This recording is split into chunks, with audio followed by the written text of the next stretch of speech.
Stockholm, Uppsala. Radiofynd. Det är många melodier som du är upphovskvinna till. Ja, det är några stycken nu. Det är jättekul. Hur många ungefär tror du?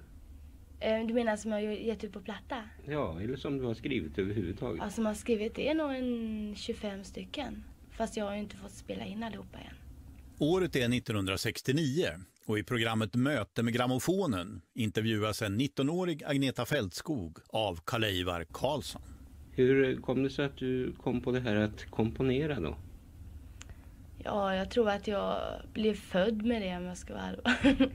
Det är liksom den första låten skrev jag när jag var 5 år. Det sa jag också i det där programmet som vi hade då. Det var den där barnvisan som handlade om troll. Hur var det den gick? Den gick så här: 2 små troll träffades en dag.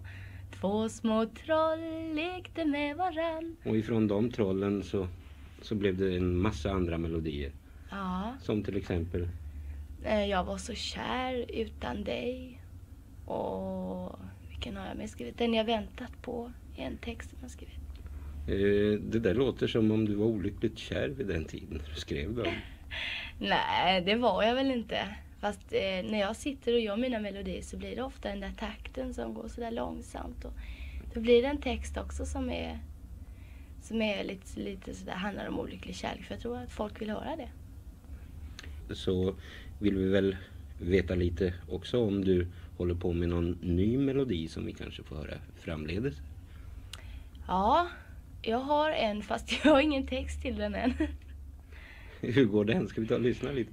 Nej, jag vet inte om jag kan sjunga den än. Det kanske låter lite dumt. Den är inte riktigt klar än. Tror du att det var din första grammofon som fick dig att börja komponera? Ja, det är faktiskt mycket möjligt att det var det. Jag kommer ihåg jag fick den. Det var nog 64 tror jag. Jag var 14 år. Då fick jag en grammofon som var gul, kommer jag ihåg. Jag var så hemskt lycklig över det. En elektrisk fin grammofon. Ja, det var det.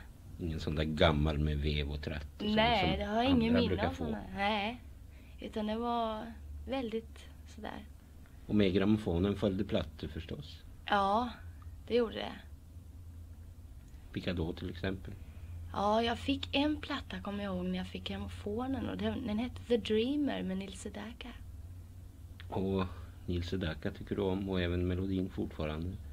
Ja, den ger ett visst minne, den där låten, till den där julafton man fick både skivan och grammofonen. Det var en liten Agneta då som försiktigt öppnade julpaketet och julklappen. Ja, det var en liten Agneta med flätor i håret, bara 14 år. Visste du att du skulle få den i julklapp? Ja, det var så tjutigt. Ja, jag var lite nyfiken sådär. Jag anade väl att jag skulle få det kanske. Men sen har du köpt flera plattor förstås. Har du mycket skivor hemma? Ja, jag har jättemånga skivor hemma som jag lyssnar på. Som till exempel? Ja, jag lyssnar gärna på Barbra Streisand och Swingle Singers och lite svårare musik sån där. Klassisk gärna också. Turné nu, Agneta. Hur har det varit? Det har varit kul tycker jag. Topp 69 var det. Och med där har funnits din fästman? Ja, Björn Ulvaeus. Och vidare? Och Barbro Schinner, Nina Lisell och Ola Håkansson. Och utomlands då? Ja, utomlands går det ganska bra utan att skryta.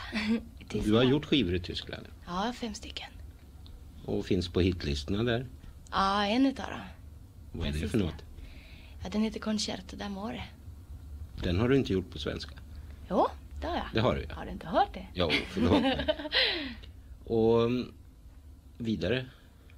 Ska du åka? Ja, jag ska åka till Frankrike. Eventuellt i 3 månader. Och där ska du också göra plattor? Ja, de ska lansera mig där på turnéer och sådär. Man vet inte vem de sammankopplar med, men det blir väl med någon. Så det väntar du dig rätt mycket av? Ja, det gör jag verkligen. Det ska verkligen bli kul. Agneta Fältskog får en internationell karriär. Oj, vad fint det låter. Fler radiofynd finns i Sveriges Radio-appen. Karsten Turfjell heter jag.